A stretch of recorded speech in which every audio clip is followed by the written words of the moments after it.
আজকে দিলীপ ঘোষ বলেছেন যারা বোলপুরে দোল উৎসব পালন করতে দিচ্ছে না তাদেরকে উল্টো করে জুতো মারা উচিত। আরে তো পাগল, এ তো সবসময় যদি একজনকে উল্টো বোঝে তো মহা মুশকিল। উনি জেনে রাখলে ভালো করবেন, প্রশাসন নোটিশ দিয়ে জানিয়ে দিয়েছে, এই নিয়ে বিকৃত প্রচারের কোনো অবকাশ নেই। উনি খবর রাখেন না, জানেন না, ওই জন্যই ওনাকে কবে মেদিনীপুর থেকে তুলে দুর্গাপুরে এক্সপোর্ট করে পার্টি হারিয়ে দিয়ে গেল সেটাও ধরতে পারেননি। আপডেটেড থাকতে হবে তো দিলীপবাবু। বলছি, শ্বশুরের বিরুদ্ধে রাজসাক্ষী হলেন জামাই, ইডির প্রাথমিক নিয়োগ দুর্নীতিতে পার্থ চট্টোপাধ্যায়ের বিরুদ্ধে রাজসাক্ষী হলেন জামাই কল্যাণময় ভট্টাচার্য। এসব রাজবাড়ির ব্যাপার বলতে হবে। আর আরেকটাতে বিধানসভায় মুখ্যমন্ত্রী মমতা বন্দ্যোপাধ্যায়কে বিজেপির অ্যালিগেশন যে হিন্দু দরদিকর প্রমাণ করা নিজেকে প্রমাণ করার চেষ্টা করছে, কারণ 26শে ভোট 25শে রংযুদ্ধে গেরুয়া বনাম কোথাও হালকা গেরুয়া এই জাতীয় বলছে যে মমতা বন্দ্যোপাধ্যায়কে আশ্রয় নামতে হচ্ছে, কোথাও ভয় কেউ মমতা বন্দ্যোপাধ্যায় নতুন করে কোথাও নামেননি। বিজেপি আপন মনে তালপাতা সেপাইরা ওই রাংতা তলোয়ার নিয়ে লাপালাপি করছে।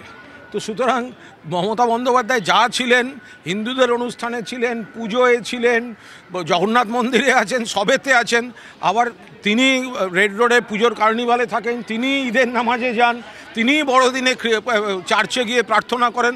ফলে মমতা বন্দ্যোপাধ্যায় তিনি সব ধর্মকে সম্মান করেন। তিনি নিশ্চয়ই নিজে হিন্দু ব্রাহ্মণ পরিবার থেকে, কিন্তু সব ধর্মকে তিনি সম্মান করেন। আর সেই কারণে উনি উন্নয়নের রাজনীতিতে বিশ্বাস করেন, ধর্ম নয়, উন্নয়ন। ধর্ম যার যার, উৎসব সবার, উন্নয়ন সবার। এই 26শে নির্বাচনের আগে বলা চলে যেটা এবারে দৌড়টা অত্যন্ত গুরুত্বপূর্ণ, সেখানে এই যে বিভাজনের রাজনীতি, যারা উন্নয়নের রাজনীতিতে পাচ্ছে না তারা ধর্মীয় বিভাজনের কুৎসা বিকৃত প্রচার করে উস্কানি দিচ্ছে, আমরা তাদের উপেক্ষা করছি। তারা যত বিষয়টাকে উন্নয়ন থেকে, তারা জানে উন্নয়নে তারা হেরে যাবে, সেই জন্য তারা অন্য ন্যারেটিভে নিয়ে যেতে চেষ্টা করছে, আর আমরা তাদের ওটা উপেক্ষা করছি। আমরা বারবার মনে করাচ্ছি মমতা বন্দ্যোপাধ্যায়ের নেতৃত্বে উন্নয়ন, কেন্দ্রের বঞ্চনা, কেন্দ্রের ষড়যন্ত্র, নিবিড় জনসংযোগ এবং ভোটার লিস্টের স্ক্রুটিনি, এইটা আমাদের প্রায়োরিটি। আর যারা জানে গোটাটা হেরে যাবে তারা অন্য ভেদাভেদ, বিষ ছড়ানো ওইসবে আছে, আমরা ওদের উপেক্ষা করছি।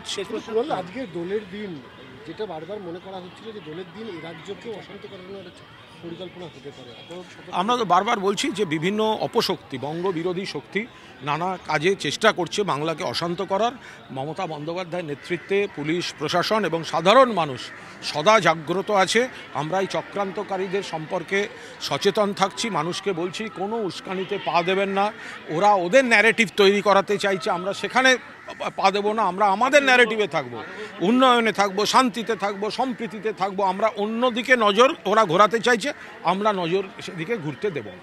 ভবানীপুরে গতকাল দেখা গেল শুভেন্দু অধিকারীকে সভা করলে রীতিমতো হুঁশিয়ারি দিলেন যে ভবানীপুর এবার দখল করবো। যাদের যাদবপুরে মিছিল করতে নন্দীগ্রামের বাসে করে লোক আনতে হয় তাদের কথার উত্তর দেওয়ার প্রয়োজন বলে মনে করি না।